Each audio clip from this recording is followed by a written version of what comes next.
Greetings, fellow investigators, and welcome to our video podcast, Into the Darkness, where my friends and I play the Call of Cthulhu role-playing game. I'm your host, Tom Rayleigh.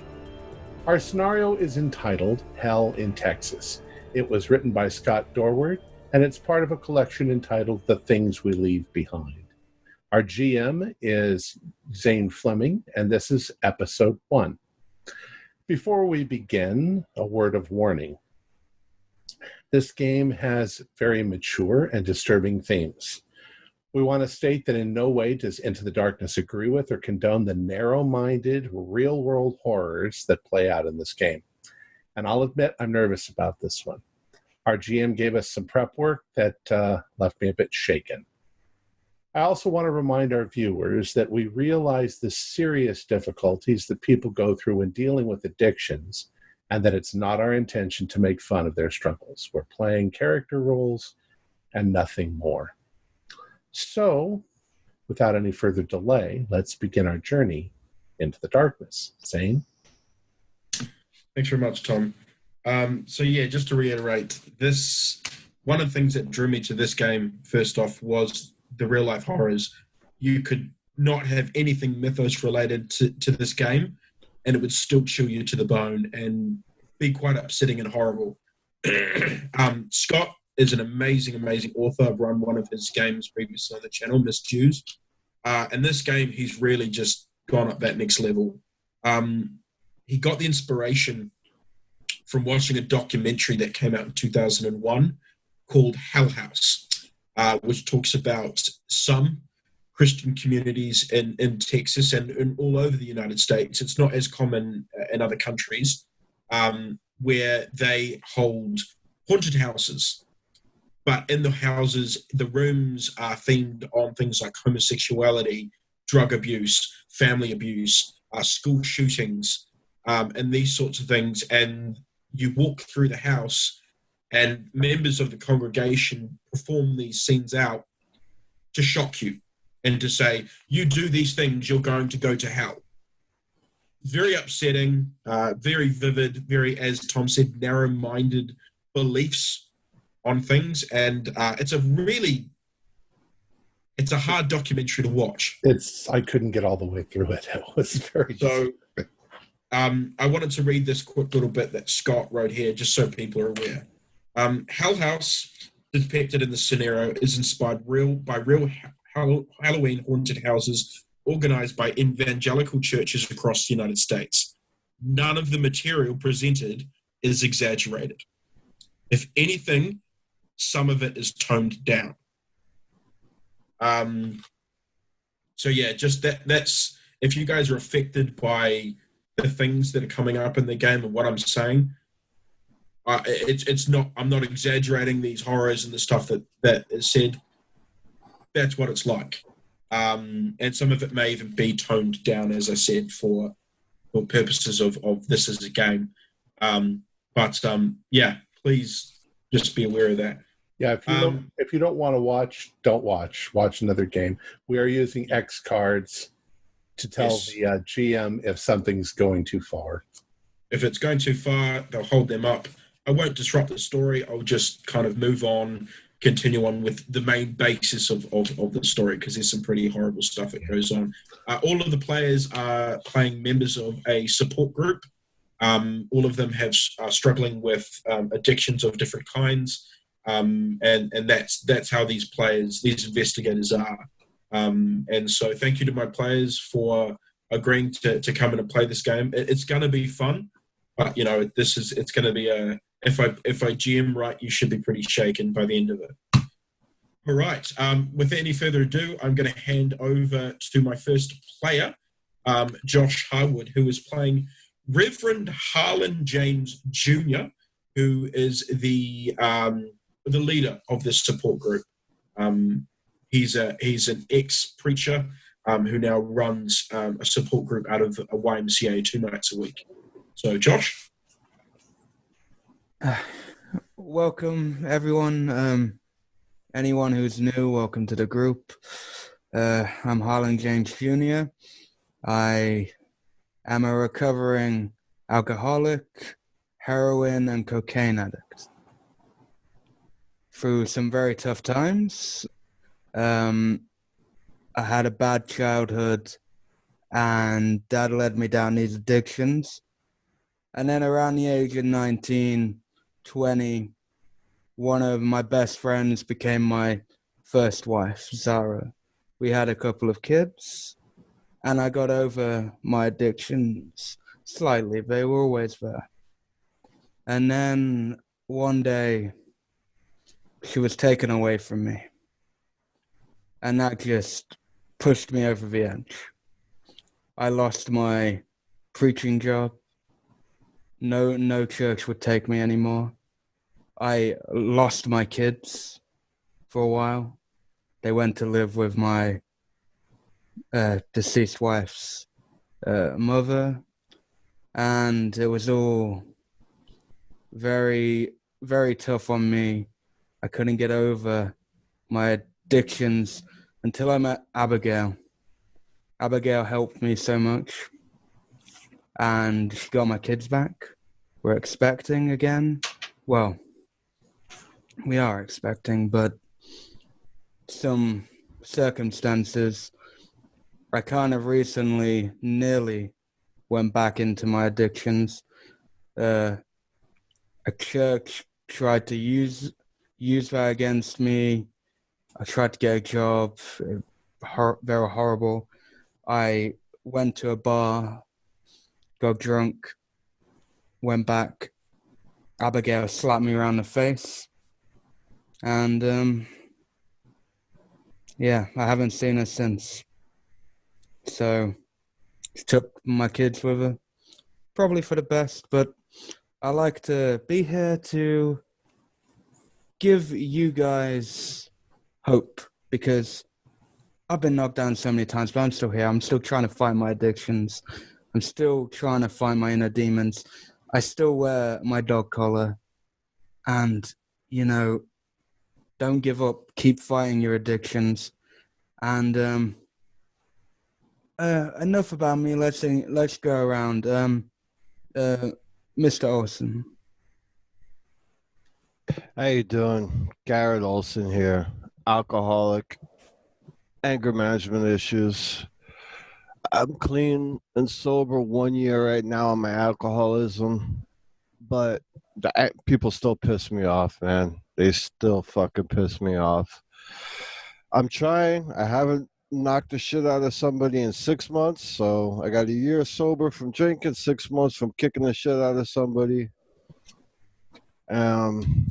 Had a Harley, had a house, had some women, gold. Crashed my Harley during a blackout. They told me I had fun. Woke up in the hospital, ripped out the things, went back out drinking literally. I don't know. I'm living in a fucking trailer, but you know what? I'm sober, so fuck it, whatever. Thank you, Danny. Thank you for sharing. Mr. Olson, sorry. Danny, you go next. All right. Hi, everyone. My name is Danny Champ. The first time that I tried meth, I was completely hooked. And I lost pretty much everything. One of my friends gave me the pink shit, and I was high for over 24 hours.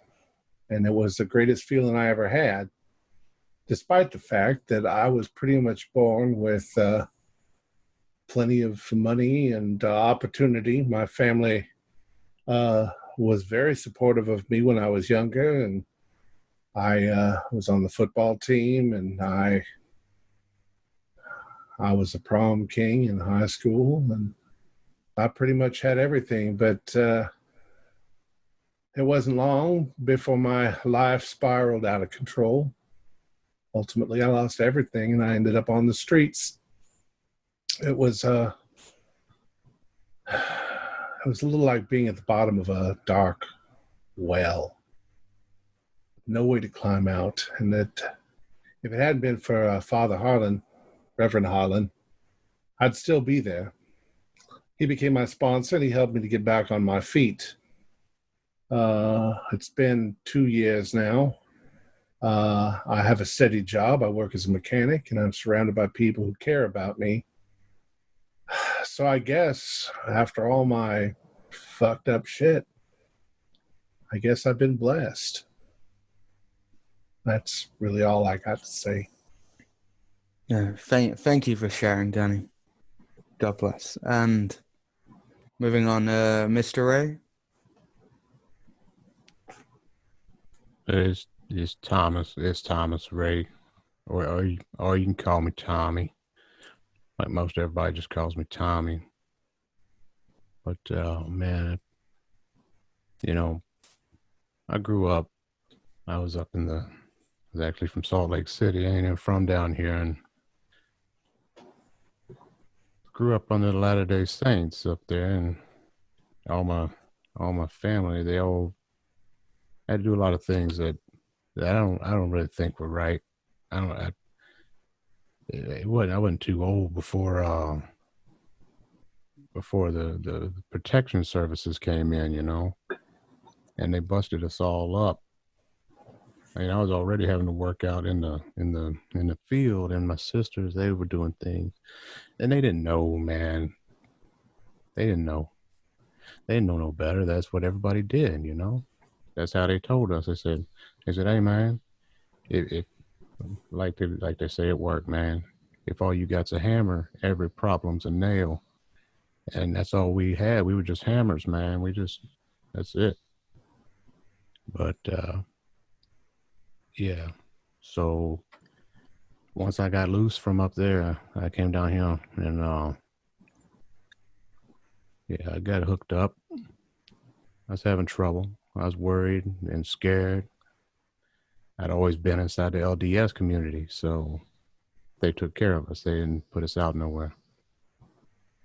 So now that I was out in the real world, man, I didn't know what to do. I was scared to death. Some guys, they hooked me up. First was, I think it was Vicodins first. And that made it all right. It didn't feel, it didn't hurt. It took the pain away, But it really didn't make anything no better. And then after a while, they didn't even work no more. So then I was under the Percocets, Darvocets, pretty much anything that would take that pain away. But I picked up a job. I couldn't afford to keep going like I was going without working. Like I was stealing lawnmowers. Anything that somebody leave outside, I steal it, pawn it, or just turn around and sell it to somebody else that needed another fix, just passing it down the line. But yeah, man, I got my job now. I got my job. I sling drinks. It's mainly just beers and easy cocktails down at the local bar. I'm sorry, man. I didn't really ever open up like this. But yeah, so I'm trying to get back in school and do better. But it's hard. Like it's hard because it gets in your mind and you get tired. And and all that stuff from the past, it just comes back. And the only thing that will make it go away is to reach for that bottle of pills. And those little pills will make all that pain go away. But it don't. But yeah, I'm Tommy Ray.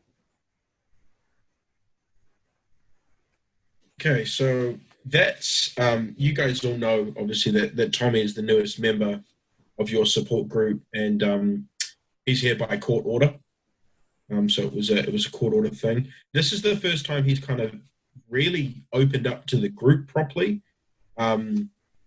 He's opened up a little bit to Garrett because Garrett's his sponsor, but on a whole, this was quite. You guys all kind of a little bit surprised by this. There's one other member of your support group who isn't here tonight, Callie Landrum, and she is volunteering at the church back in her hometown, Leland, which is not too far away. It's Father Harlan James. It's his hometown. It's about maybe an hour's drive out of Lufkin. So she's off there tonight, and so it's just the four of you, and you guys are kind of talking through your week and how everything's going. It's at that moment that Danny, your phone starts to ring. Oh, sorry. Shit. It's supposed to silence those things during the meetings. Sorry. Okay, take it, Danny. Sorry. I gotta take it. So, hello? Danny, it's Mitch. It's Mitch Landrum. What's wrong, Mitch? Oh God! Oh God! Last night she was working. She was doing stuff at the church, and they're saying she killed herself, Daddy. They're saying Kelly cut her throat. Oh my God! What's wrong? What is it, Danny? It's Mitch Landrum. He says Kelly's dead. What? No, it can't be. She can't be. Since she cut her throat. How could she cut her own throat? That doesn't make sense. They called me, and I went to the hospital. And she was doing so good. They said she was off the rails, and she wasn't. I know she wasn't. They're lying. Those people at that church. There's no way she would have killed herself. No way. I don't know. She's gone, Danny. Right now, Mitch. I'm at the hospital. They've got to confirm the death, and I don't know what to do. I'm on my way. Okay. And he hangs up. I gotta go, folks. You shouldn't be alone right now. Well, I can't sit here at a meeting though while this is going on. We got to get over there to the hospital. Yeah, I'll go with you, or somebody should go with you. You don't want to be alone at this point. Reverend, why don't you? Would you guys all mind? Can we? This is kind of an emergency. No, we can. I would say go. I would come with you but I don't want to leave Mr. Ray here by himself. If it's Kelly, if it's Kelly, I want to go. Okay, Mr. Ray. Okay, Tommy. There's no way she would have killed herself. Let's go. We gotta go. Who here actually has a license? I don't. So I do. The Reverend will have one of those kind of people mover type church vans. vans? Yeah. So he'll have one of those because he's got kids and stuff. So he'll have like a soccer mum van type thing. So yeah, you guys lock up and you head over.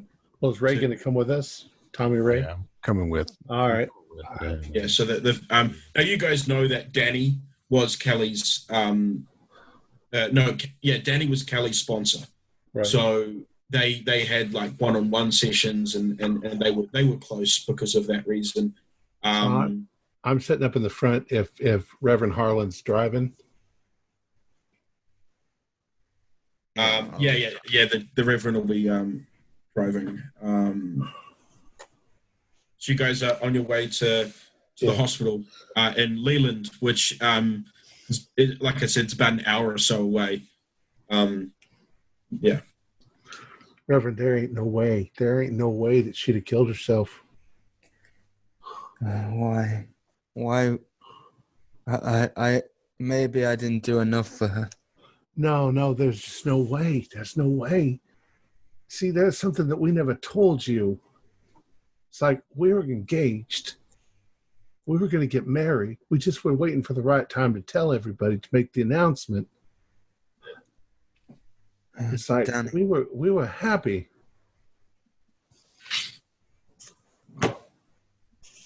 Danny, I'm sorry. I'm sorry, man. I'm sorry. You know I'm here if you want to talk. After, obviously. Just get there, and I'd probably start crying, but I'm not going to do it right now. Is there anything anyone especially wants to do between here and the hospital? I'm gonna try and talk with Danny and everybody, but about like support, like life on life terms, things like this happen.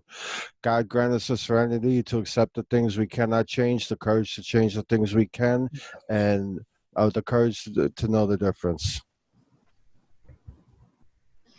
And I'd probably start losing it.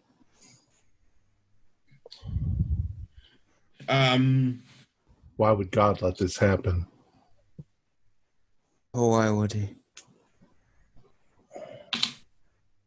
I can't. Yeah, so you guys are driving along.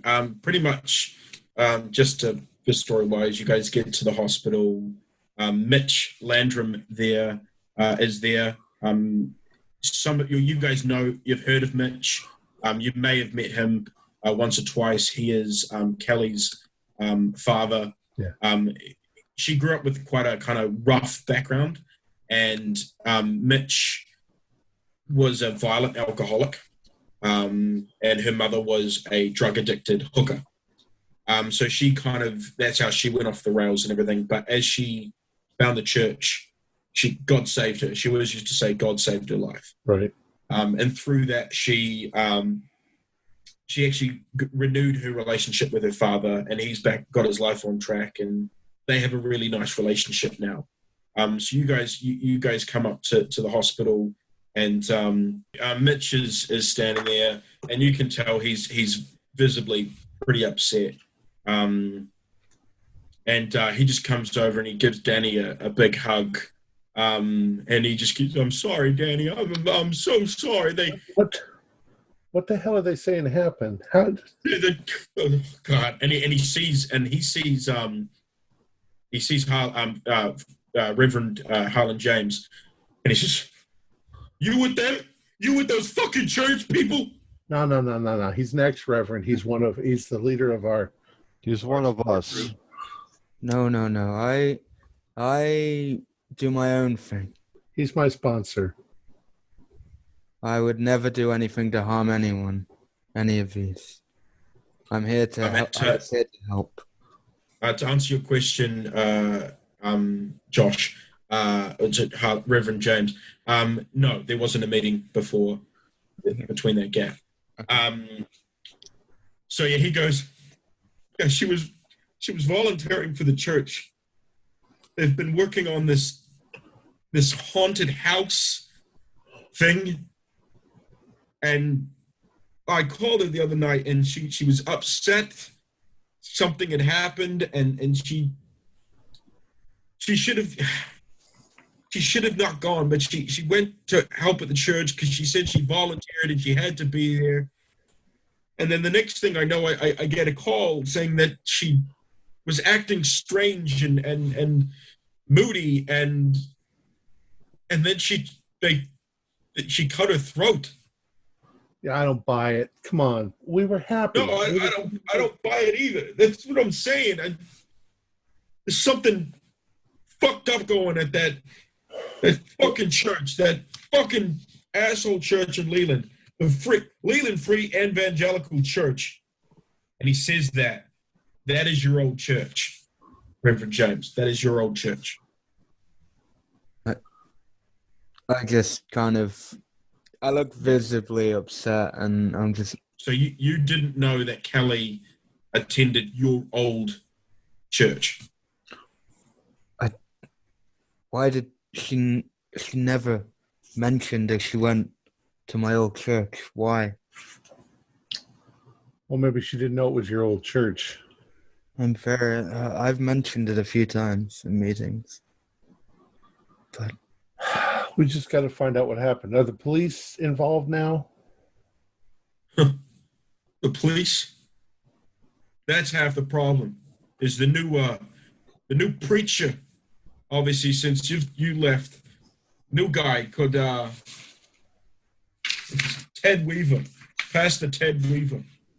I mean, He's a slimy character. But his little brother is the chief of police. Ted Weaver. So Ted Weaver's brother is the chief of police for the town that the church is in? Yeah. Do you know the brother's name? It's... Yeah. Chief Daniel. Chief Daniel, that's his name. Dan Weaver. Fucking asshole. How big is this town? How many cops on the force, do you know? It's not that. I think there's 2 other officers. So it's a one-horse town. You got like 2 cops in the whole fucking town? Well, we need to get we need to find out what the forensics people say. Yeah, ask the father can request a toxicology report. It'll probably take a couple days, though. Okay. So he kind of goes in and he starts talking to a nurse. Don't let him give you no bullshit. You get the right for that. Yeah, and he just sort of says, you can see him talking to the nurse, and the nurse is taking notes and going, okay, and it seems like she's cooperating. Like, it doesn't seem like she's being, or anything like that. We got to find out what the hell happened. Behind you, you guys actually see a police car pull up behind you guys, and out of it gets 2 men. One of them, you recognize Reverend James as Ted Weaver, and the man with him you assume is so it's Ted Weaver. There, he's got a suit on, blue shirt, and then the other man looks kind of like a younger, shorter, more stocky version of him. You would assume is Chief Daniel. So they get out of the car, and they sort of see you, and they walk on over.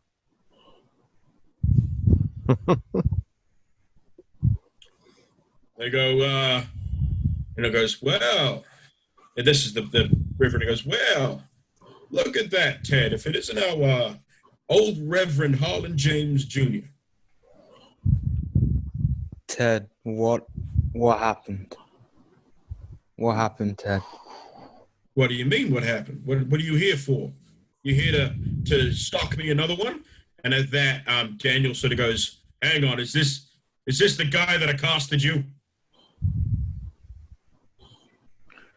I'm literally like clenching my fists and trying to hide them. And Ted, I do not want to start anything here. A young woman is dead. What the hell happened to Kelly? How do you people know Kelly? Kelly Landrum was my girlfriend. Goes to my support group. Her father's inside. Your support group, huh? Yes. Well, it looks like you did a fantastic job. Go fuck yourselves. When you say that, the cop sort of steps forward and goes, you want to watch your lip there, boy. Shove it up your ass. No, Danny. He kind of goes to kind of do something, but Ted Weaver kind of stops and goes, no. Now, Daniel. I'm recording this whole thing. This man is in bereavement. So he sees you recording and goes, it's public place. And he public sees place. Look up the laws. You should know it. Pastor Ted Weaver here. I just want to say we are absolutely horrified by what has happened to a member of our flock, and we will do everything to support the family of Kelly Landrum. Now, if excuse me, and him and the captain, the chief, go in and start talking to Mitch, who he's very upset, and you guys can tell he's very similar to you, Reverend. He's just trying to keep calm. You can tell he's very not happy, and he's quite angry and stuff like that. Well, can I go in with Mitch? You can go in and kind of interrupt him if you'd like. Well, I just mean to be there with Mitch. Well, as you're about to go in, a nurse kind of comes and takes Mitch away, leaving the two of them there, and they sort of look at each other. Can you guys give me psych rolls? Oh, 01. Oh, 11. Ooh, you're on point. I wasted my 01 on that. Which is actually an extreme. It would have to be. Yeah, you guys, as Mitch sort of walks away, he turns back and he says something that you guys can't hear to the preacher and the chief, and then he continues on with the nurse, and you see the look on the preacher and the chief's face. They're worried. Something that he has said has made them sort of go, and then they storm out and they just get back in their car and they drive off. So I'm just going to kind of jump ahead a little bit now. So there's nothing really much you guys can do. You support Mitch. You guys make sure he gets home safely, and you kind of you guys go back to what you're doing, and the next, a few days later, you guys are kind of dealing with a lot of stuff. And Danny, you've been helping, and all of you guys have been helping Mitch get prepared for the funeral. And you guys are trying to sort of dig into more about what's happened and trying to get in contact with people who might be involved in the house. And so it's all, but they're being really secretive, and you can't seem to get any information. You wake up on the on October 20th, a few days later, and you guys wake up to this article on the comes up on your news feed on Facebook, and you guys click on it, and this is what you read. I think I found something on Kelly. Haunted house death ruled suicide. Bullshit. The death of Leland woman Kelly Landrum has been ruled a suicide by the Angelina County coroner. Bullshit. Landrum, 25, was taken to Lufkin Memorial Hospital on October 16th after being found by fellow volunteers at the Halloween haunted house organized by the Leland Free Evangelical Church. Landrum died from her injuries before reaching the hospital. Pastor Ted fucking Williams told the Leland Chronicle Miss Landrum was more troubled than any of us knew. That's fucking bullshit. If we had seen the signs, we could have helped her before she made this terrible decision. While scripture is unambiguous on the subject of suicide, everyone at the church is praying for those who love Kelly. Funeral service has been arranged for October 23rd in Leland. Fucking bullshit. I don't trust any of these people. They're fucking covering something up. You also know, because you've been helping Mitch get the funeral ready, that even though it was her church, Ted Weaver is refusing to have her funeral at the church. He is saying, nope, she's a suicide. We don't allow suicide funerals at the church. It's not done. She can't be involved. She can't be buried on our site. Burn the fucking church to the ground. So he's pretty upset by that, because Mitch knows that Kelly loved that church, and that was sort of such a important place for her. Well, maybe she shouldn't have. Weaver is an asshole. Now, can you guys all give me a computer use? Okay. Oh, nope. I wasted my O2 now. Pass. I passed also. So who got no 2? I didn't get an 2. No. I did. Was that the best one? I got an 8. Oh, nice. Just an 8. So Garrett, you find this article. It's on like a chat room type thing. You kind of find your way in, which is a bit surprising because you're normally not like the best at this sort of thing. But you find this article, which is this is a few days later. So this is October 22nd. This is the day before the funeral, and you find this, Jason, so you can read this one out. Excuse me. Kelly's death covered up. Submitted on October 22nd at 2:27 a.m. by Kelly Truth. This is bullshit. I knew Kelly better than anyone, and she was not suicidal. Sure, she screwed up, but she had kicked the meth, found Jesus, and was getting her shit together. And who kills themselves anyway by cutting their throat? We would have heard the truth if the brother of the pastor of the Leland Evangelical Church wasn't the one investigating Kelly's death. They're hiding something. Call or email Chief Weaver and tell him that he needs to get off his fat ass and investigate this like a real police officer. He's a piece of shit anyway. And then down in the comments, there's something that says, I know you're sad and angry, but you're wrong. Kelly didn't kill herself. My sister is a volunteer at the Hell House, and she saw the crazy stuff she wrote on the wall about Satan. She took pictures. I will try and get them off her phone. And the next comment says, I don't know what happened to Kelly, but I volunteered as a carpenter in that house for a week, and it's haunted. I always felt like I was being watched.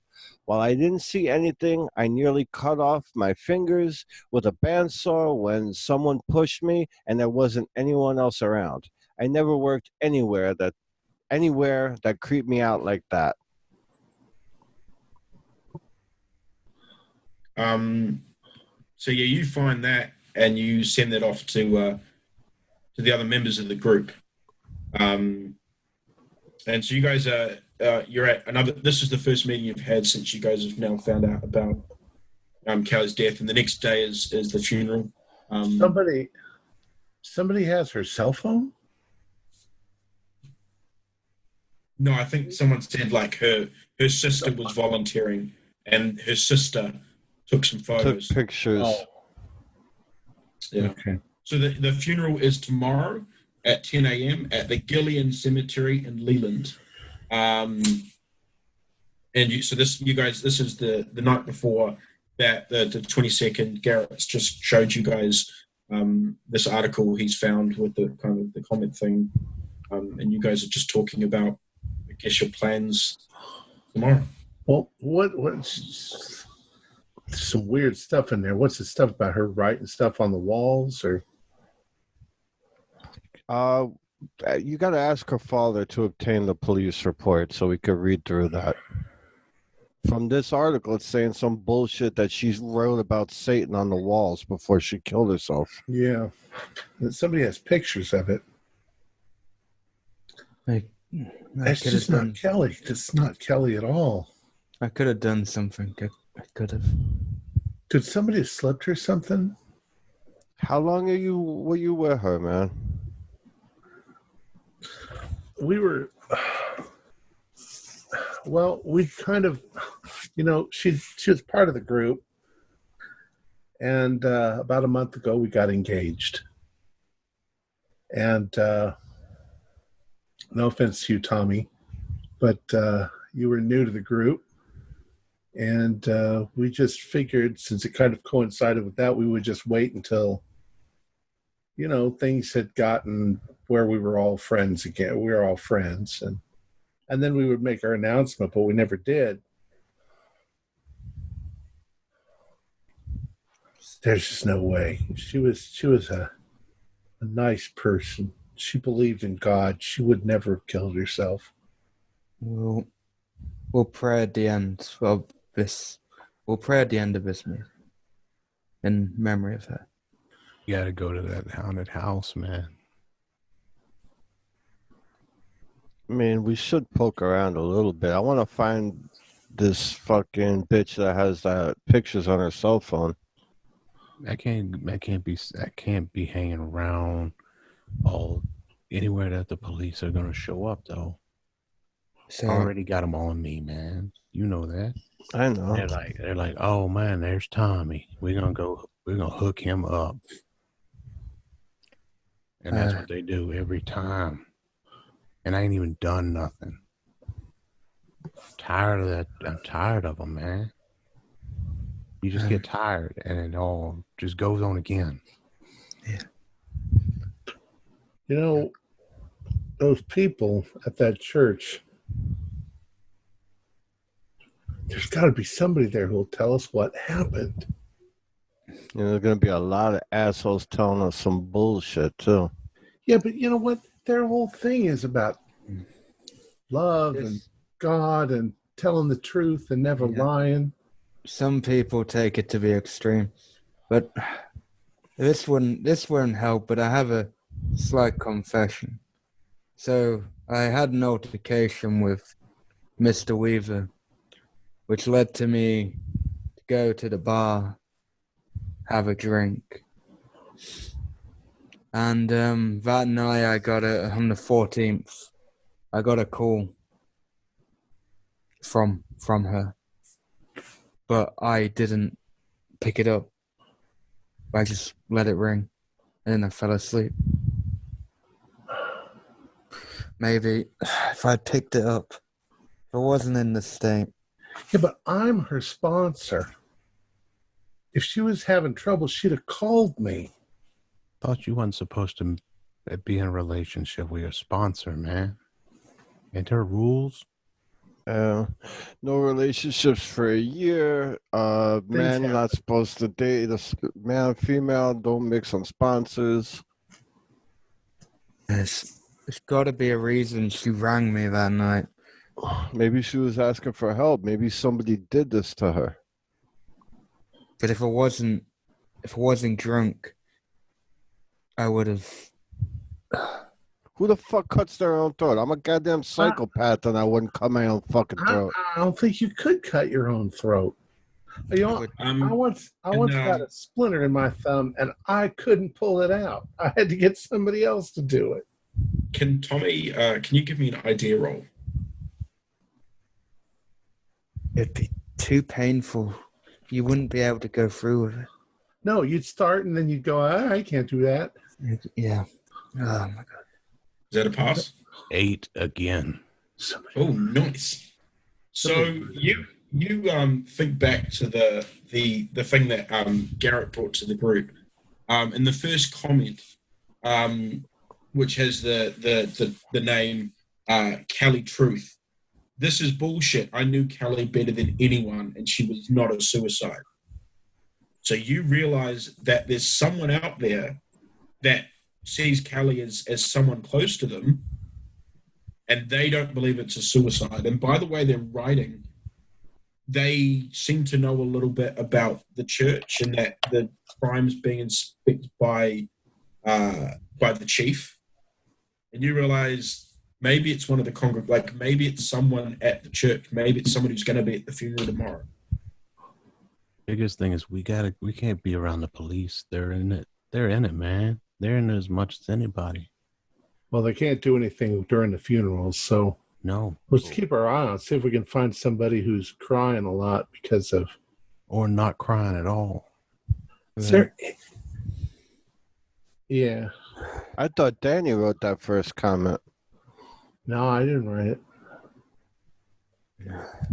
Is there anybody that Kelly ever talked about at the church that she really liked?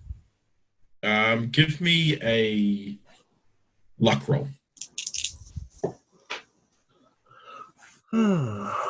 73 out of 50. Do I want to use luck on luck? Oh yeah. Shit. I could use hit points on it, but I'd be dead. She kind of, she didn't kind of talk too much about all that stuff, because she knew you weren't super religious. So she just sort of kept it to herself a little bit, I guess, things. But she seems that you can imagine that she would have friends there because she loved going. So you believe that there'll be someone there, that there'll be people there that are upset and, want answers. But you also know that Mitch would not have written that comic because he just is terrible with computers. He wouldn't know how to deal with that stuff. So keep our ears open and see if somebody's talking about it, that it couldn't possibly have been a suicide. How many days until the funeral? Tomorrow. It's tomorrow morning.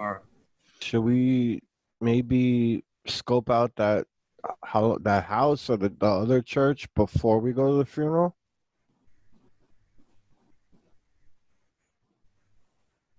I'm down. I'm good with that. We can do that, man. We can try. I don't know what we're do. I don't know. I think it's just an old hall or something next door, isn't it?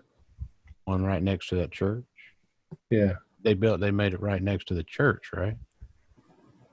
You guys don't know. You know nothing about the house. I don't even know what it's supposed to be. Reverend James, you know that the church, it's a decent sized proper church. Yeah.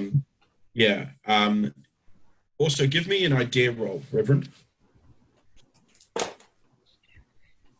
44, which is a pass, I think. Yeah, it's a pass. You kind of have a bit of a light bulb moment, and you kind of lean down and pull up your bag, and you open it, and then you go to a pocket, and you pull out a key. You still have your key to the church. Hey, guys, I know I always keep mementos of my time, and it turns out I have a key to the church still. I like you more and more every day. They never change the lock either. So. Well, we better wait until it's completely dark, though. Well, we could say a prayer. Could do. It's right now. It's probably, you guys have been there for a while, so right now it's probably like coming up to 10 o'clock. You know it's going to take you an hour to drive to Leland. So you'd get there around kind of 11, and you guys can stake out if you wanted to. Now, I don't know if we should actually use the key until it might be good to go and look around, but we might be better if we wait and find out something we're looking for, because we might only have one shot at this. I don't know why we need to look in the church anyway. She died at the... Maybe they got a poster or something about where the haunted house is. I mean, we could probably Google it on the church website. Well, maybe, but maybe they haven't announced it yet. I don't know. Well, if we just I'll say you guys do a quick search, and they just said it just says haunted house coming, details coming soon. Opens on October 24th. Is there a phone number? Yeah, there's the church phone number, but the hours, like the church closes at like 5 o'clock.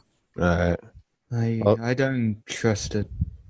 Ted is not a very nice man, and if he's a haunted house, what? I'm just saying, instead of breaking in to find a flyer, we just wait till the morning. We call up and be like, hey, I want to bring my kids down and teach them Jesus through fear.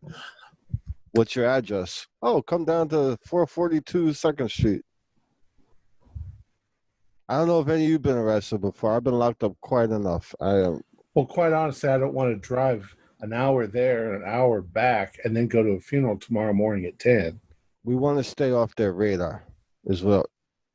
I think we wait till after the funeral before we... The only ride we got is Reverend's big-ass van, man. How's that going to be? How we even going to be inconspicuous, man? That's what I mean. Yeah, true. It does make a racket as well.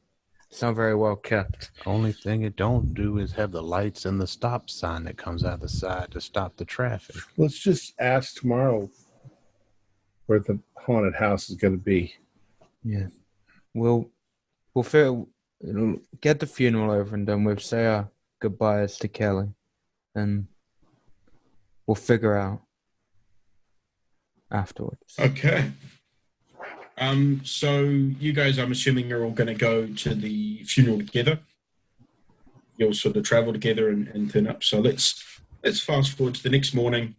You guys pull up outside the Gilliam Gamillion Cemetery in Leland. It's a large, well-maintained graveyard with headstones dating back 150 years. So it's like one of those kind of big places. It looks nice. Like it is a really, really nice place. You guys all jump out of the Reverend's bus, and you've all dressed, in your best clothes, your suits and things like that, and cleaned up as best you can. And you can see a lot of people. There's a lot of people here. Kelly was very much loved by the looks of things. So yeah, what do you guys want to do? Well, I'm going to go over to where Mitch is first. Mitch isn't here. You can't see Mitch. The fuck is Mitch? Danny, you okay? I don't see Mitch anywhere. Wait, Not here yet. his own daughter's funeral, he's not here. Well, he's still got time, but Yeah, but I'll no text one, him. no one's late. He might be crying. He might be in the bathroom. So there's no text back, or there's no answer of his phone or anything like that. Gonna walk around, like mill around, and not be seen. I'm just gonna fade into the fold and mill around and listen to folks, see what they got. Yeah, sure. Yeah. Give me a listen roll. All right. I want to go talk to what preacher is doing the service. Ted Weaver. I Yeah, thought he I'll bet wouldn't. Oh, I Not better in not go the straight to- church. He's happy to talk at the funeral. He just wouldn't have the service at the church. Yeah, I'll probably go and talk to Ted. Actually, yeah, I'll go talk.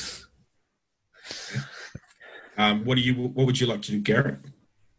I'm going to hobble around a little bit and let's see if I can hear anything, and kind of look for somebody who, maybe a girl around her age that looks a little broken up, or Mhm. and just, hey, did you know her? How did you know her? And multiple times to people, hey, how did you know her? Where'd you know her from? And Give see if me I can First off, give me a spot hidden, okay. and we'll see from that. How did you do with your listen, Tommy? Regular path, 33 on 35. So it's Regular path. just barely path. Okay, so you're kind of milling around and you're blending in quite well. You're a little bit younger as well, so you're kind of a similar age to some of the people, and you're kind of hearing a lot of people murmuring, and like, oh, such a nice girl, but yeah, she obviously just went back off the rails and stuff. And it's like, you hear about the writing on the wall? Yeah, no, I heard she wrote something on the wall. It was really bad. Yeah, like, and you're hearing a lot of people bringing up this something, Satan writing on the wall or something. It was written on the wall. Do I hear anybody using the term bullshit? No one seems to be using that term. How'd you go with your spot hidden, Garrett? I was waiting for you guys to finish, and I forgot to bring it up earlier when we were first sitting around the meeting. I would have said about my leg. My leg got pretty mangled in the motorcycle accident, so I walk at a very slow pace. you're limpy. Yeah, I'm very limpy. They said that in a couple of years it could heal up with therapy, whatever the hell that means. So Reminds me, Kelly was your sponsor, correct, Garrett? no, Tommy is my. Oh, no, you didn't tell me either way on that one. I just know that I sponsored. You've sponsored Tommy, but Kelly was your sponsor. Oh, She was okay. the one that, brought she me- came and talked to you at your at your That's hospital. right. Yeah. Right. Sorry about that. Yeah. Yeah. I got a 45. What was I rolling for? I'm sorry. We were Spot talking. hidden. Yes. Regular success. Okay, so you see a lot of people quite upset, and you're talking to them, and things like that. And you see two African American women kind of off in the corner, and they seem to be the younger one. She's quite tall and beautiful. She's crying. She's quite upset. And then there's the other woman who's a bit shorter, older, and a bit more plump. She's kind of pat her on the back and sort of. So maybe a mother-daughter? Yeah, you that would maybe kind of look at something like that. But she looks quite upset and things like that. So that everyone's crying, but for some reason that just draws your eye. I'm gonna do you want to talk to them? Yeah, hobble over to them, leaning heavily with my cane, and be like, wait respectfully, but until they notice, and I'll nod at them and see if they are accepting for me to step over. So they sort of go. The younger one sort of kind of turns away and she walks off, but the older one sort of nods at you and says, "I'm so sorry. She's quite upset. Her and Callie were very close friends. So this is the lady you are talking to." And she says, "My name is Lauren Crawley." Hello, Lauren. I'm Garrett. I extend my hand to shake. It's a pleasure to meet you, unfortunately, under these circumstances. Yeah. Were you acquainted with Callie? She was my sponsor. She actually helped me out over a year ago to get on the path of being clean and sober. Callie was so good like that. She's so loving. Was that your daughter or your sister? Oh, no, just a friend. She's one of the congregation. We're a couple, a few of us. We're just really concerned because, I mean, if you knew her, she wasn't going to kill herself. Well, I know it seems hard to believe, but that is what happened. She was acting strange and things, and then she sort of looks over your shoulder and she sees the part of Ted Weaver come out of the cemetery and sort of look over and because you notice her see something, you turn around. Yeah, you can see the preacher there, and he's just sort of looking glaring. Glaring across at you and Lauren, and she sort of goes, "I'm so sorry. I think Pastor Weaver needs me." And she sure. What was the girl's name? Oh, Kelly's friend. Oh, that Lauren's friend. Oh, Kelly's friend. Dawn. So Dawn was the younger girl. Yes, her name's Dawn. Yeah. All right. What was her last name? And she kind of gives you an odd look and Alice. Why? Oh, I wanted to send out. I have a it's a bunch of photos and stuff, and I wanted to give it to the people that she was very friendly with. And I just want to make sure I'm giving out to people who would honor her name. Can you give me a persuade? Yeah. Or a fast talk roll? A fast talk I have. Cool. Oh, freaking 9. Okay. She smiles and goes, "Oh, that's so kind of you. What was your name again, sir?" Garrett Olson. Well, thank you very much, Garrett. I'm sure everyone would appreciate the photos. What was the girl's last name? I couldn't hear you. Dawn Allers. All right. And thank you very much. And I kind of looked to see anybody of our group and link back up. So I'm going to jump over to Reverend. So the Reverend, you were looking for Ted Weaver. You were kind of struggling to find him, and then you finally see him come out of the building, and he looks across to Garrett and a woman, which is Lauren, and she sort of starts to make way over. And you go to make your way over, when all of a sudden a hand comes up and just stops you on your chest and goes, "Where the hell do you think you're going? I ain't letting you near my brother again, Mr. Fisty Hands." And it's Chief Weaver. Hey, I just wanted to apologize to him. Like I said, ain't knitting you or any of your little pups near my brother. You're lucky I'm even letting you stay here. He's really a man of God. He would see me. He was Yeah, really... he's a man of God, unlike you, druggie. I know all about you. I pulled up your fight. Yeah, all those bar fights. Yeah. Call yourself a man of God, and he spits on your shoe. I go to start to roll up my sleeves, but I kind of stop myself, and it's like, good day to you, and then just walk off. I just stop myself from trying to hit him. It's a funeral after all. Danny, what are you doing? Well, I'm wondering where Mitch is, and Yeah.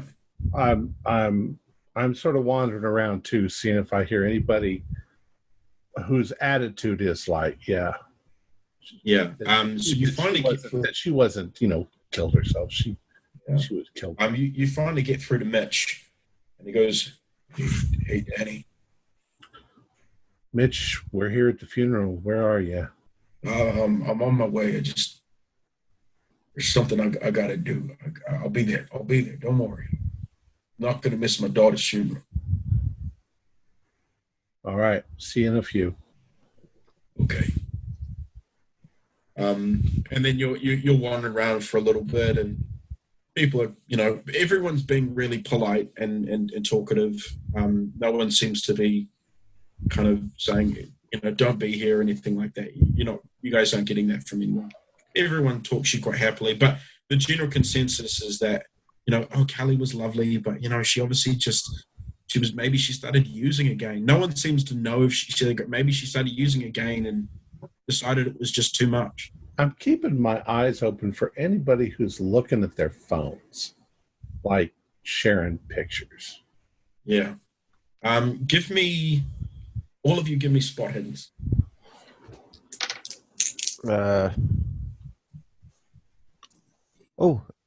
53 out of 55. So basic.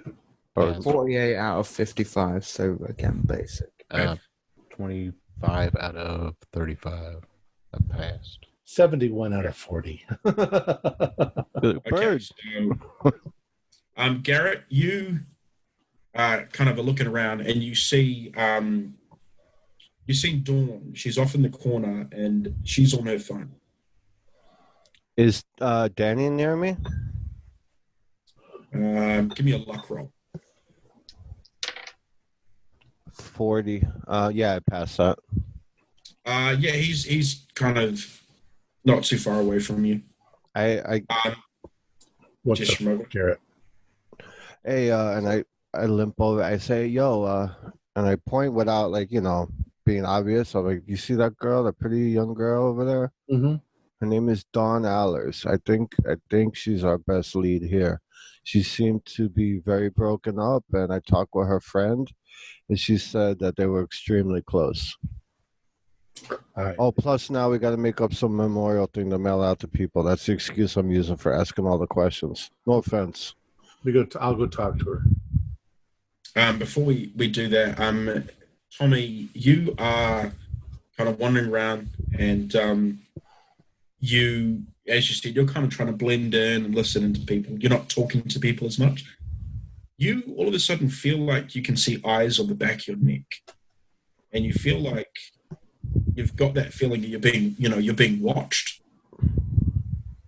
And you turn around, and you see kind of through the crowd on the other side of everything, there's a young girl, you'd probably say maybe, 17 or 18.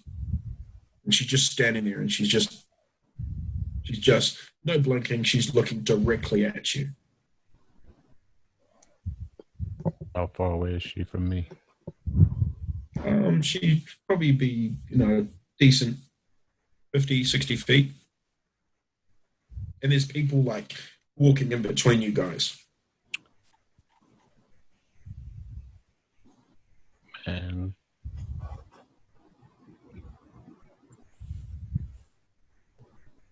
let's see, yeah. Man, I'm just gonna walk up to her. I don't even care how far it is. I'm just gonna walk up to her, man. Okay, so as you kind of walking along, as if people are passing you, someone walks in front of you, and then she's gone. So as you can see her, someone walks past, and she's gone.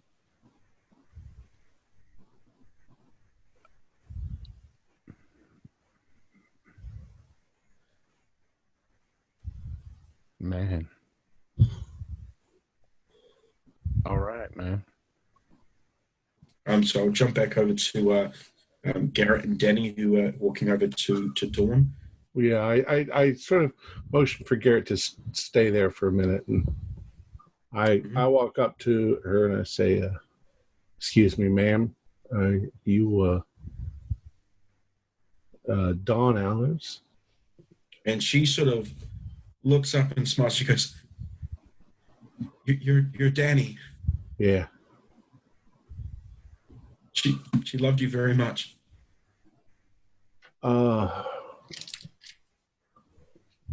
Yeah, we were going to be we were engaged.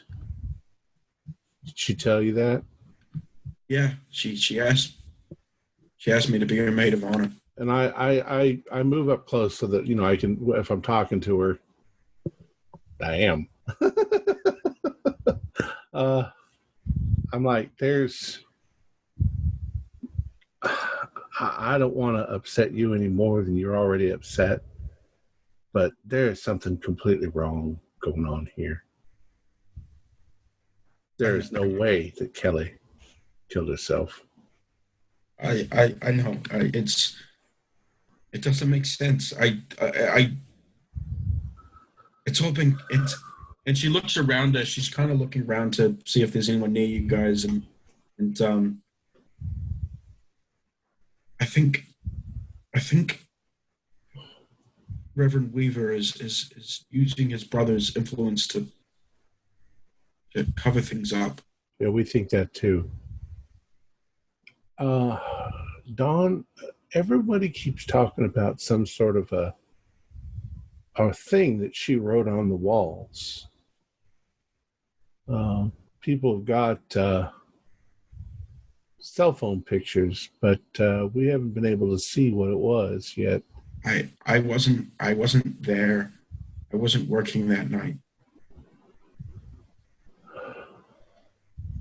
I mean, where did you get a knife to cut her? I don't buy any. There's a lot of tools around the house. People are they're. Where is this place? Oh, it's the old. You mean the house? Yeah, where is this haunted house? She said it's the old Angerstein house. Now you guys all know the Angerstein house. It is it's haunted. It's an actual known think Amityville house. Pretty much everyone who's owned this house has died a pretty horrific, violent death. Old Angerstein house. And it hasn't been lived in for years now. And things like that. It's a pretty bad place. She said, yeah, the Reverend he bought the house and we've been working on it and fixing it up and getting it ready for the Hell House. Yeah, I think that we just haven't been able to get any kind of information. I know you're upset, and I'm upset too. And Paul Mitch is beyond himself. I mean, he had just gotten reunited with his daughter. You know, he just started putting it all back together with her, and now this happens. But I just, there's a part of me that just can't let it lie. I've got to find out what the hell happened. And if I could ask for your help, I mean, first of all, I want to find what she wrote on the wall. I imagine they've covered it all up already, but I want to know if somebody has a picture and I don't know any of these people. She's about to say something, and then she sees everyone they've like called everyone in for the service, and this big kind of just built like a brick shit house guy comes up, and he sees you, and he walks on over and says, "Hey, Dawn, you coming in? The Reverend wants you up front close. He knows how close you were with Kelly." And then he sort of looks you up and down, Danny, and he says, "Is this guy bothering you?" I'll start walking towards them. I was Miss Landrum's boyfriend, sir. I didn't know anything about Kelly having a boyfriend.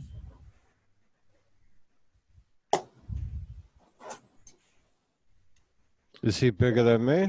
We've all got to go. So, yeah, he's yeah. Because what's your size, Garrett? I got 80 strength, size 60. Yeah, no, his size is 75. And I turned to Dawn and was like, well, "Thank you very much, Miss." And thank you. And she goes, "Yeah, I'll come in with you, Steve." And she goes off with this guy. As he give me a spot hidden. You and Danny and Garrett, give me a spot hidden. 69 fell. I got a 58 out of 40.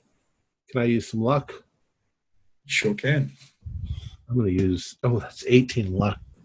Maybe not. Don't worry, Danny. I'll shank him in the balls. He's just a guy. So you guys go in, and you guys will find each other and find a pew. Not a pew, you find a seat. You sit down, and they're playing some lovely music over the top. And you guys can see the coffin there. It's a closed casket. And Pastor Weaver gets up. And he starts to talk about Kelly and her struggles and how, she overcame them by finding God. And there's a few things you notice as he's talking. He is basically saying that the church did everything. The only reason she was better was because of the church. He never mentions that she's in a support group, never mentions any of you guys. He's just saying, and I helped her find her way and come back to the light and things. But then he starts talking about how, how she, how she fell off the wagon and she was using again and stuff, which you guys all know is a lie. He said, for months now, she's been coming to me saying she's been struggling again with the heroin, which you guys know she never did heroin. She was addicted to meth and stuff. So you guys know he is flat out. And you also know he's never mentioning God. He's never saying God or anything like that. He's not letting it kind of, do all that stuff. So as he's kind of, he's been quite, and he says, I'm saddened that, but God's judgment, and this first time he says God's judgment is final. Suicide is not, and he starts kind of actually kind of blaming. Okay, yeah, I'm standing up. Before you do that, the doors at the back burst open, and a very drunk and a very angry Mitch Landrum storms in. "You fucking piece of shit!" And he's waving a gun around. I'll pull Tommy and Danny to the ground. Oh no, I'm going for Mitch. I'm like, I gotta. Yeah. Okay, for me. He's drunk. Okay, you guys give me. Hang on, how far?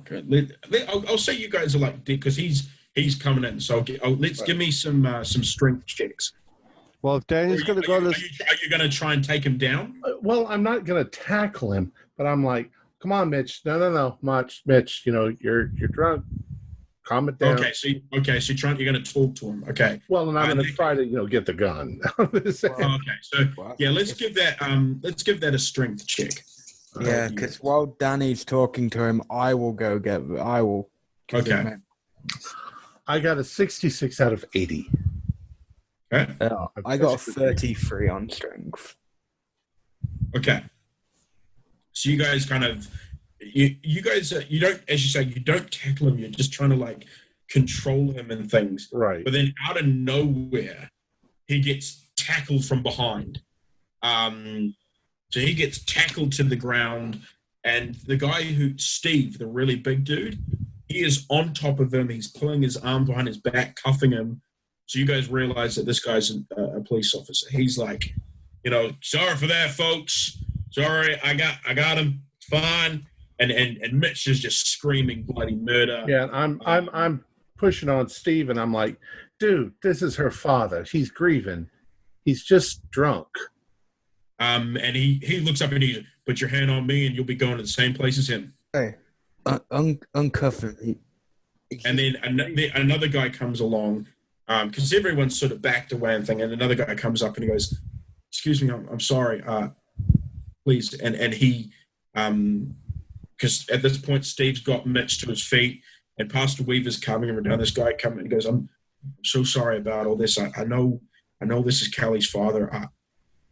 I'm sorry about this whole situation. Listen, please just don't make a scene, and I'll make sure Mitch gets out. Okay, I've got it covered." And he pulls out a badge and he goes, "It's like, it's okay. I know this is what's going on."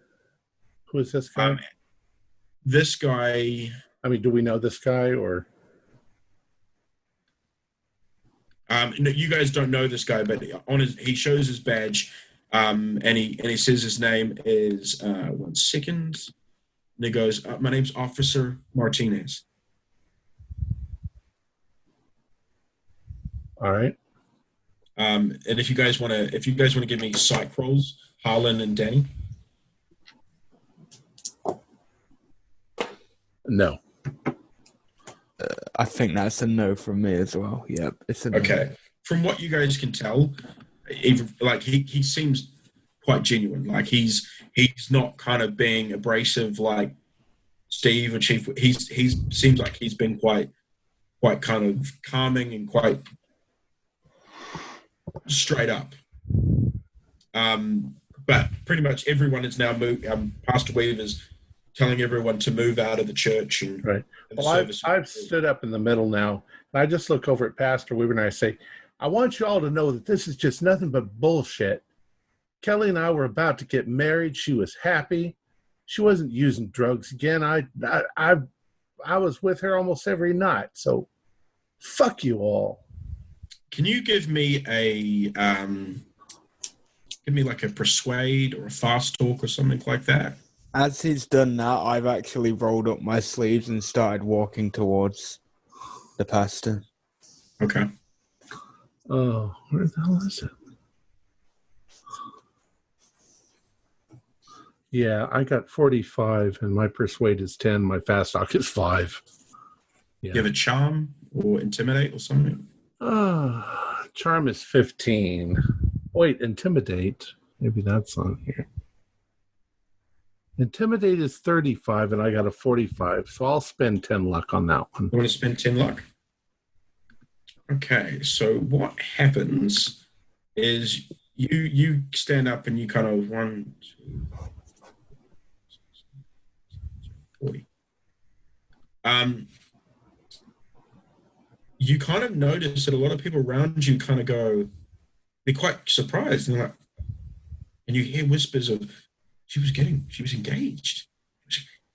Yeah, I didn't think she was on drugs. Like, and you can hear murmurs of people kind of going like, she was engaged and stuff. So a lot of people seem to kind of be quite surprised by that information and shocked. And people, and as they're murmuring as they go. So Harlan, I'll jump over to you quickly.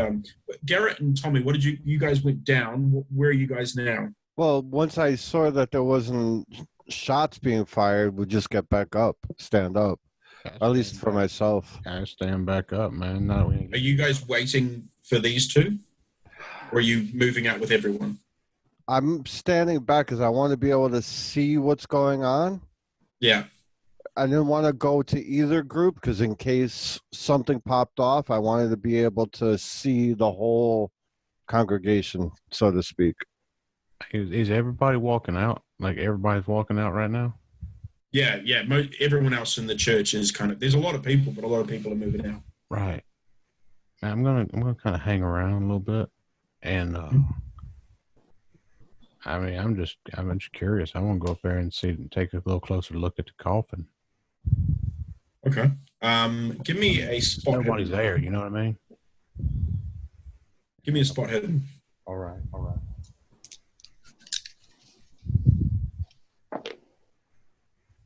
Man, that's 70. That ain't gonna get it.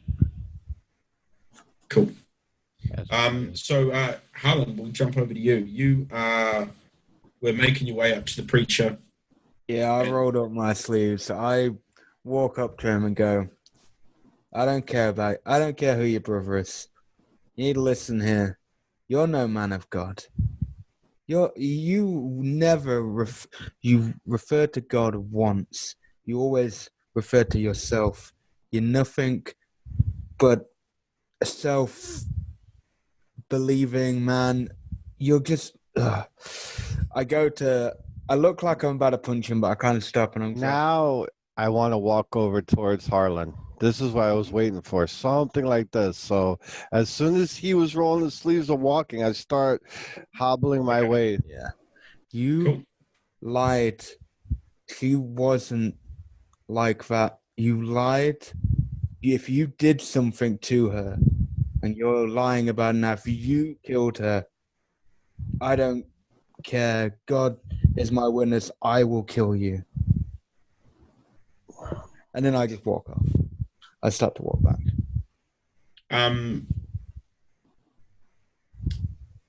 Okay. I'll jump to Garrett quickly. Yeah. So you were making your way up? In case he went to swing on him, I was going to try and intercept so he doesn't get his ass locked up. That's what I was trying to do. Give me a luck roll, Harlan. Oh, God. A 9. Okay.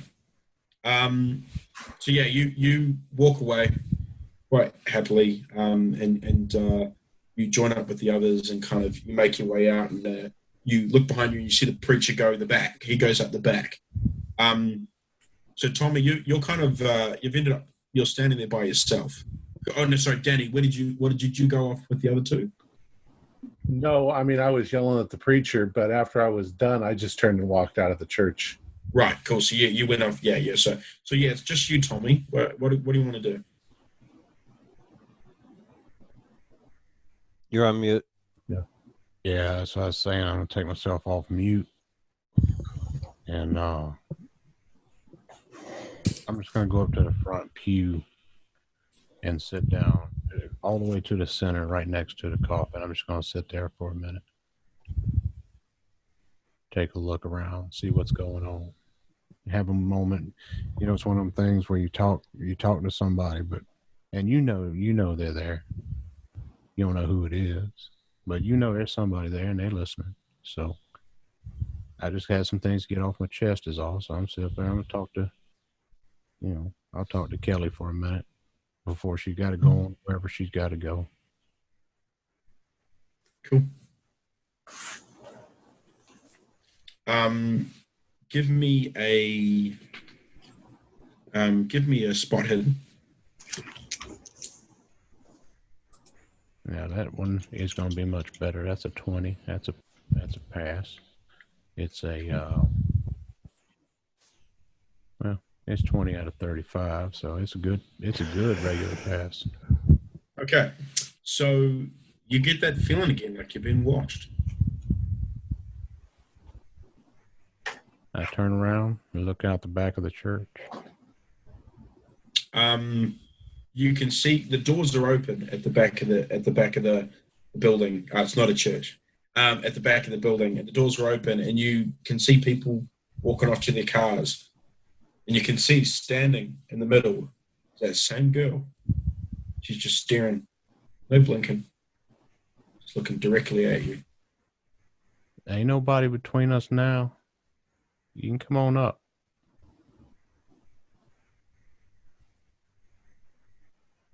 And she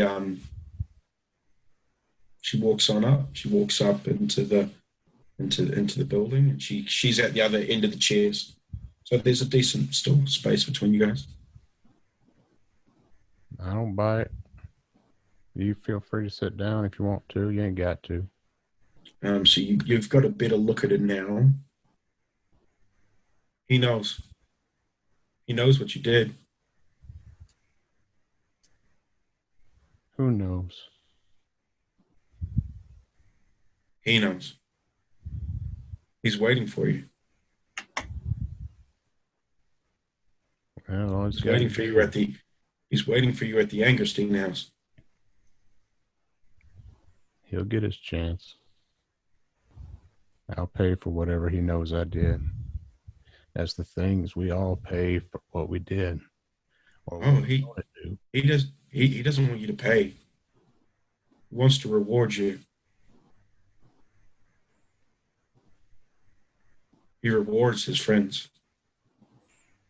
I don't need no And reward. she turns and leaves. I just sit there. I don't follow her. I just let her Okay. In that case, I'll quickly jump over to the other three while you have your moment in there. So what are you guys doing? I'm just standing at the doors to the building, surveying, like, see what's going on. Mm-hmm. I would really like to go slash his tires, but I think that I probably start crying. So I walk off into the gravestones by myself and maybe just lean on one or sit on one and just have a good cry. I kind of just walk up a little bit, one hand in my pocket, I take a cigarette out, and I just smoke a cigarette. All of you three give me listen rolls. Ooh, 79, fail. 79 as well.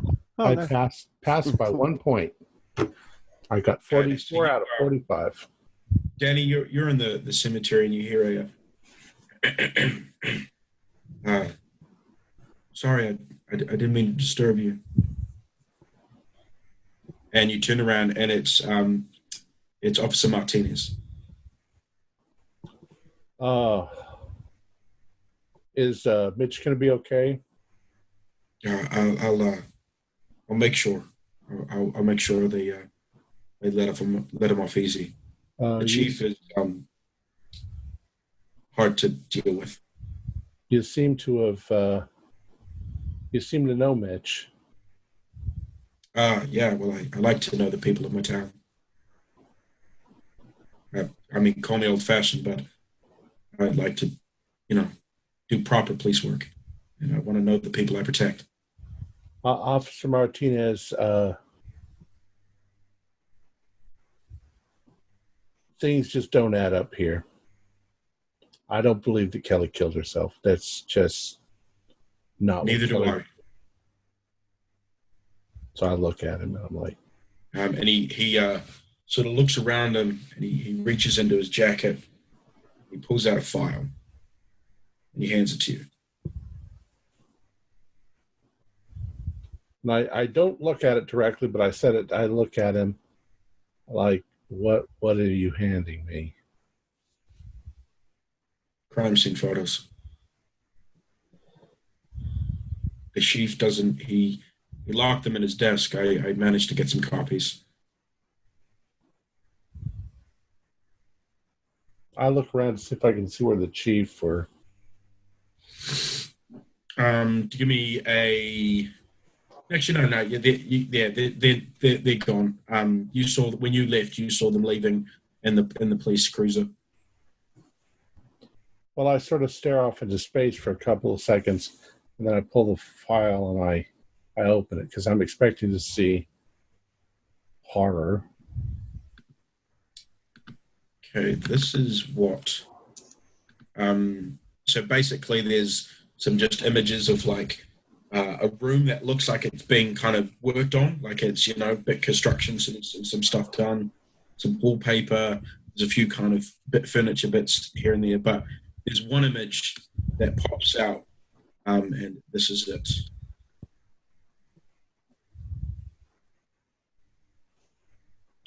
This is what she wrote on the walls. Yeah. This is Satan's house. It's written in blood. You cannot drive out Satan. You can call to God, but God will not help you because Satan killed him. Satan owns this house and everyone in it. This is Satan's house. Satan has a plan for us all. Satan is always with us and within us. He is the fire and the serpent and the devil in the darkness and all our bad thoughts. This is Satan's house, and it is too late to leave. And she wrote that on the wall. They've since painted over it. This is insane. I don't believe it. I don't believe she wrote this. Does it look like the way she would write something? It doesn't look like the way anyone would write something, but it's blood. And he said, we did the test. It's her blood. What if somebody else wrote it in her blood? Well, the fingerprint matches. And I just like, and you can see in the file there is like things of like fingerprint match and blah, blah, blah, and so on and so forth. And he said, look, the reason they're trying to cover this up so much is the church is running out of money. It's the Reverend has been, you know, spending money badly for years now, and if he doesn't do something soon, he's going to lose everything. The church is going to be gone. So he bought the house for cheap because of its history, and he's put his own money. Him and his brothers have bought the house, and if the house does successfully, the haunted house, he'll profit. All this information, all the stuff that proves what he's been embezzling and all the things, all the stuff is in his office at the church. Now, I can't get to it.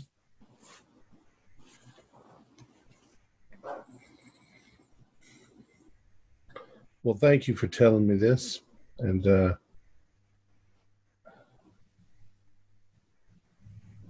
And he said, if you're going to pay a visit to the church, I'd go soon because the preacher's gone down at the station to make a statement about Mitch. I'll go down there and I'll distract him as long as I can, but otherwise he never leaves his office. Not that I'm saying... Officer Martinez, I deeply appreciate it. Thank you very much. I like you. I'm just So trying to do good. I take the photos and I sort of huck them, and I go gather my forces. Garrett. Oh, yes, so he sort of walks off the other way so that you guys are going in opposite directions. Tommy Ray. Yeah. What was all that about? I'll tell you in the car. Hold up. Am I still alone? I'm not still alone. Oh, you're still in the church. It's not a church, man. Or he's still in the funeral. Yeah, he's still with the coffin. I do that big whistle. Tommy, you hear the whistle. Am I alone? Yeah. I want to go up and crack open the coffin. Okay. Give me a luck check. I want to lift the lid of the coffin. Give me a luck. 9. Obviously 9. I don't know what the deal is. What is with these rolls? I don't know. Somebody wants us to find out what the hell happened to Kelly. So you open the coffin, and you see the face of the girl from the gas station. Give me a sanity check.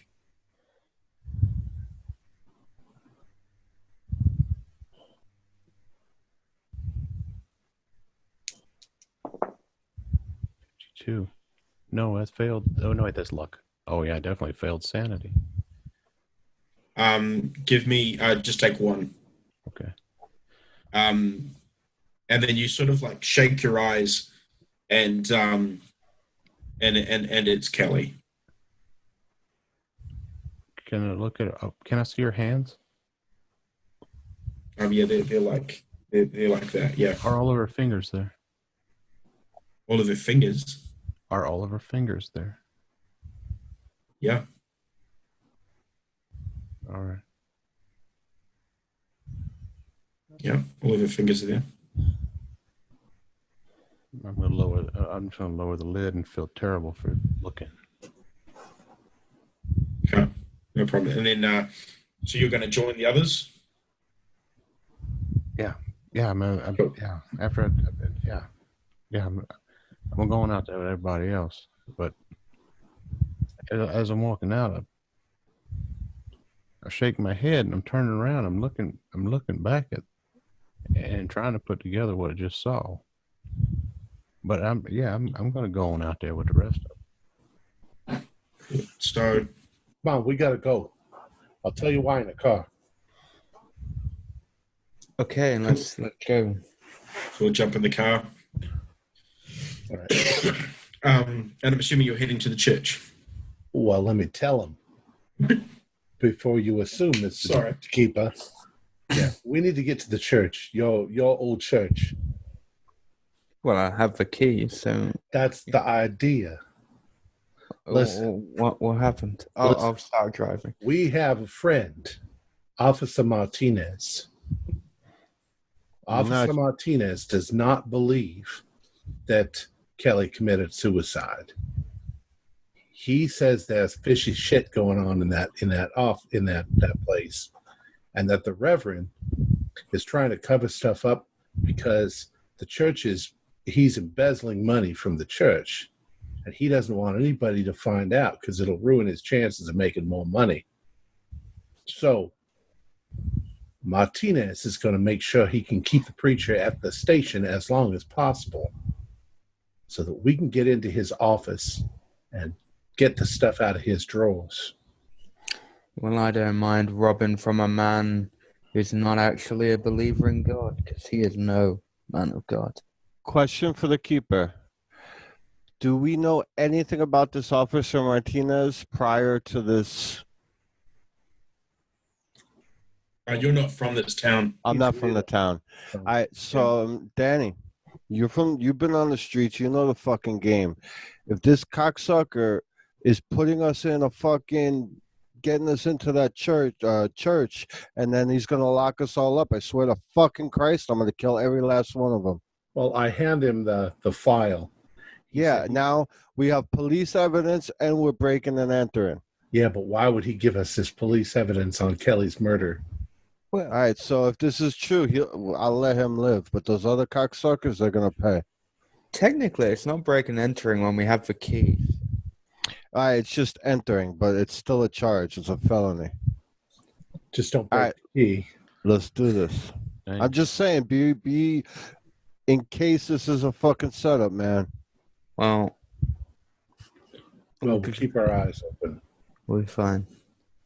All right, so you guys get to the church. You park around the back because it's a bit more out of the sight now, out of the road and stuff, and you go up to the door and you unlock it, no problem. As you enter, the church itself is like a boxy kind of wooden building, painted white with a small bell tower. It seats about 300 people, but it's usually, they usually, you can fit more than, like, there's 300 seating things, but they have room for more if need be.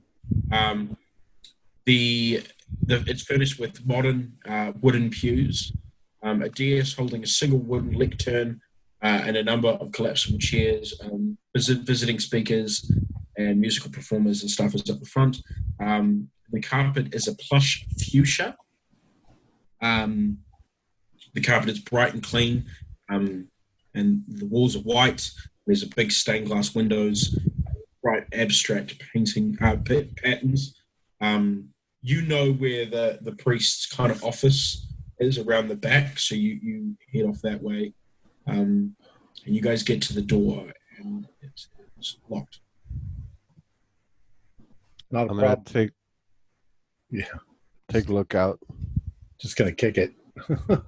I can lockpick. I can attempt to. Well, Danny said first, so let's give him a strength check. Yeah, I'm just. And your question, Tommy, yes, it was. I got a 13 out of 80. That is an extreme. Yeah, so you kick the door because I'm and pissed. it just splinters and kicks open. Now it's officially breaking and entering. Oh, Danny, you didn't need. Don't touch anything with your bare hands, though. So you could have left some door at least. There's barely any door left now. So as you guys enter the room, it's pretty simply decorated. There's dominated by a big wooden cross on the wall. There's two bookshelves holding religious and reference texts, and there's an antique wooden desk with a green leather book sitting on the top of the desk, and then just some filing cabinets and so on and so forth. Does it look like a book, or does it look like a ledger? It looks like a book. Okay. Do you want to have a better look at it? Well, I'm going to go over there and see if start going through his drawers. So the book is open on the desk, and the title of the book is The Book of the Passover Angel, and it is signed by Reverend John Balfour. I will definitely look at it in more detail. You can see just under the book that the Reverend has been writing something. And basically, the letter kind of is denouncing Balfour's heretic views, as they're not the same as his own. So it looks like this Reverend Balfour has sent his book to Ted and to Pastor Weaver, and he's sending him a letter back saying, denouncing his heretical views and stuff. Now, do we have somebody on lookout or no? Because if so, I want to. Yeah, I think you said you were. All right. Yeah. And question about your belt buckle. I'll give you like a little one that can be pulled out. Now while I'm looking out, is there a pour box there? There's like a little kind of, you mean like a donation box type Yeah, that's mine now. I smashed that open and pocket that. Cool. There's like... Don't matter. That's 50 more than I have. Yeah. You guys going to kind of do a little bit looking around and things? Well, I want to see if I can find anything like Martinez was looking for. Okay, a ledger, something that was finances were. Yeah, give me a spot headed, all of you guys who are looking. 23. That is a regular pass. And what'd you get, Riv? 31, which is a regular. Tommy, were you looking? I failed it, man. 62. 62. Garrett? You'll look at okay. I'm doing that so it looks like there's a reason it was broken in so they don't suspect the office. Nice.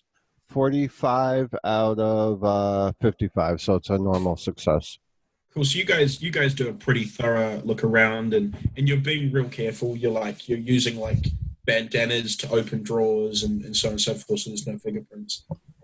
And everything you're looking through, you can't really see anything. But then you get to the top drawer of the desk and it's locked.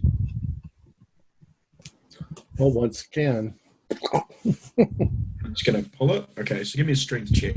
Yeah, and if you don't pass, I will help. Yeah, it'll have to be a hard pass. oh, well, in that case, I got 72 out of 80, so that's not a hard pass. Well, I'll give It it is a a go. pass, however. You're going to help? Yeah. You want to help? Okay. Yeah. 18. Okay, so yeah, both of you guys yanking on it. Give me a luck roll, Harlan.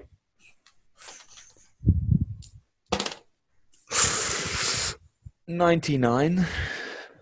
Okay, so you guys are pulling at it, and you're really, really straining, and it pops, and it kind of splinters as well. Unfortunately, you get a bit of splinter in your arm, Harlan. Fuck. So 1d2. Give that a roll and take the whatever. Careful, Reverend. Yeah, cool. 1 or 2. Just 1. Just 1, cool. So you just get like a little nick there. Ah, fuck me. Clean up your DNA and watch your mouth. So you guys open the drawer, and basically there's a ledger, there's an account book. Someone's been keeping accounts and marking a roll of everything. The first thing you notice, give me an accounting roll. Huh. Oh, I've got 26. Actually, I'm pretty good at it. 14 out of 55.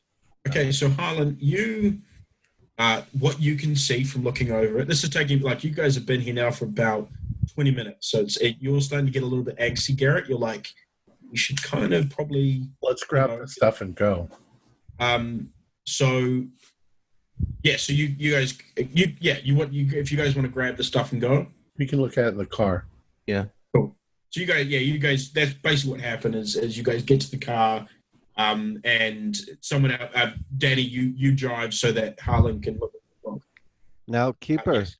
are we aware of any gangs that are in the area? Like real gangs. So I'm not talking about fucking punk kids. It's still not our territory, so we don't. Yeah, this isn't your area, but I mean, Hell's Angels, they'd be around in Texas. I don't want to fuck with the Angels, bro. I don't want to use their name for anything. I'll just scroll in some like MS-13 on the with my knife. Do like a tag type thing. Yeah, that way it's all gang related. And I also, want to close the door and then break it. The one you guys can. So that they don't go like, "Hey, somebody must have had a key." Okay, give me a strength check on that one just to see how much damage. I wasted another 01. Oh, the door, the frame's gone. You've ripped the door off the frame, so like the door's now just like literally. You're really angry. Daddy, what's wrong with you and doors today? I don't know. Go out for a competition at this point. So, as I said, you guys are in the car. You're driving away. Give me another luck roll, Harlan. 8. What is with his rolls? Cool, sweet. That's like the third 8. So yeah, you're reading the account book, and you sort of what you're able to get from it as you guys are driving. You also found a flyer for the Angustine House, haunted house, so you know where it is, times it's opening, and so on and so forth. So Harlan, you attendance has been dropping steadily for the past 3 years, along with donations for the church. The Weaver brothers have their own money tied up in the church, and they stand to lose heavily if it fails. Ted Weaver has bought the Angustine House in his own name and will gain personally if it is sold for profit. And you can see that there seems to be, like, that's what he's planning to do. It looks like he's trying to sell the house to get profit for himself. Like once he's done it up. So he makes this the horror house, has all the congregation come in and build stuff, fixing up the fucking place, free labor, free material, all written off to the church's expense, and he's gonna that dirty cocksucker. You know what? None of us can burn this place down because I bet you he got insurance out the ass on this. He'll profit. He's not a man of God. A man of God doesn't go on profit. He's not even a fucking man. We got to find out how Kelly. What if Kelly found out what was going on? I think you got the $1 million answer right there, my friend. If Ted killed her, I will hurt him. No, I want him to go to jail forever and get raped. Oh, we can make sure of that. Burgers on me, guys. Go through the drive-thru. Okay. So is that where you guys... Man, it's not going to fit through no drive-through, man. Not drive-by, drive-through. Park, and then we'll go inside. Yeah, we're going to have to go inside, bro. Yeah, and it's one of those, you guys play, it's like one of those kind of old school, you know where they used to have like the diner at, in Happy Days. It's like one of those real cool old school joints. So you guys go in, you find a booth and stuff, and the lady comes over and she goes, what can I get you boys? A bacon double cheeseburger, a root beer. And fries. You got it. And fries? Yeah. No onion rings. For everyone? I got $50 here. Just keep feeding us till it's empty. Oh, thank you. Well, $40. $10 is for you, sweetheart. Oops. Stop it. And she walks off, takes your order, and you guys are just sitting there. And Tommy, give me a spot hidden. 11. 7. You look up, and outside the window, who do you see? Oh, man. She's standing over by the van. She's looking directly at you. She's by her big old van. Yeah. Man, you guys see that girl by her van? What girl? Do we see as you kind of looked at them to say, hey, you guys see that girl over by the van? And as you look back and as you guys all look over, there's no one there. What girl? No. Tommy, are you okay? Yeah, man. She must have just walked. Around the front before you guys looked. That's all. Tommy, if someone's bothering you, Are you okay? I'm good. I'm good. I'm all right, man. I just need something to eat. Let's just eat our hamburgers and be all right, you know? All right. We all had a pretty bad day. Especially you, Danny. You're holding it together pretty good. I'm almost afraid for you to reach over and touch my shoulder, what you did to them doors. Ooh. Oh, yeah, I could have shattered your clavicle. You liable to bust my spine, man. So she brings your food over, and stuff, and she, go to things, but she doesn't bring any napkins. So Garrett, you sort of get up to go over to the thing and get some napkins and some condiments for the guys, and you're taking them and you're putting them in your pockets and stuff like that, and you realize there's something in your pocket. What the hell is this? And you pull it out, and it's what you found at the bar the other night. Oh, I stick it back in my pocket and then realize I still had that on me. Yeah. You just weren't even thinking you were wearing the same jeans that night, and so that's how that's ended up happening. So you go back over to the table, and you guys are enjoying your meal. It's been a win, right? It's been a win. That is until you hear the door open behind you. Well. Imagine my surprise. You guys look up, and it's Chief Weaver and the other big police officer. Imagine my surprise. I get a call from my brother telling me there's been a break-in there down at the church. And as I'm driving along, I see your bus. Now, what are the chances that you lot paid a visit to the church. Hold on just one second. Now, give me a luck roll, all you guys. Well, wait just a second. Somebody's breathing right into their microphone. It's Tommy. It's not Tommy. It's me? I don't know, but it's loud. You moved your microphone right next to you. Yeah, I think it may be Gary. Now Yeah. it's a little breathy, that's all. Sorry. That's why I got this neat little screen right here. It keeps that and mosquitoes out of here. I hit record on my... Yeah, I saw your little like film everything. Give me a luck roll, all of you guys. Oh damn. 11. 51, which is... All right, you guys are in luck because Tommy was a lucky man, and he was sitting in the seat. He saw them coming, and quick as a whip, he pulled the accounting book from off the table and flipped it under the table. So it's now no longer sitting on the table. And he goes, "Now, what are the chances of you folks there going over to the church and taking something that wasn't yours?" What the hell are you talking about? We were just at a funeral where everything went to shit and we're on our way home. Well, that's funny because you lot are from Lufkin, right?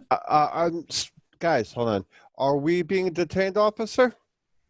Well, no one said anything about being detained. Okay, so we do not have to... The other guy says, we don't have to answer any questions.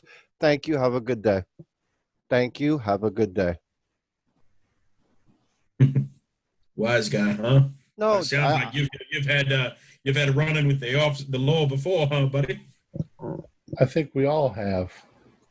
Don't say a word. Alone. Don't. Leave us alone. Let us eat in peace.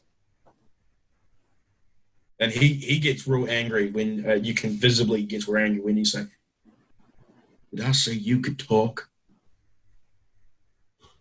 Yeah, and I'm still gonna talk. You don't Free fight fucking him. country. And he goes, "Stand up, Don't stand. Steve, stand." And the big guy comes up and he lifts the Reverend out of his chair. Live on Facebook from the diner. This is 6,000 viewers live on Facebook right now.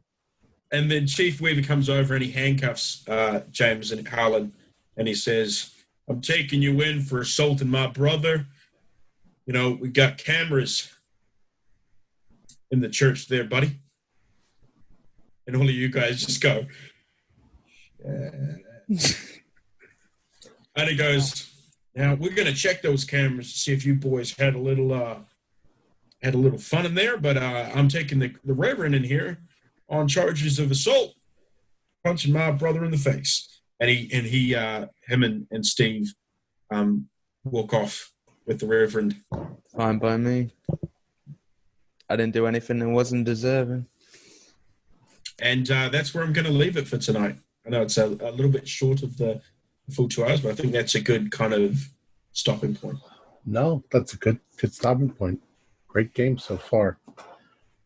All right. I think that John wanted to say something. I do. To all of our viewers, all of our subscribers, all of our patrons, and anybody else who may be hearing this message, if you are suffering with addiction or any other kind of trouble, remember there are places that you can get help. One of them being the National Drug Helpline. National Drug Helpline offers 24/7 drug and alcohol help to those struggling with addiction. You can call the National Drug Hotline for drug abuse today to receive information regarding treatment and recovery. That number is 1-888-633-3239.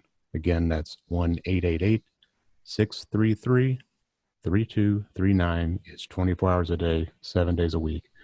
No reason not to call. Excellent. Our players included Josh Harwood, Jason Melnichuk, John Byram, and myself, with Zane Fleming as the keeper of the secrets.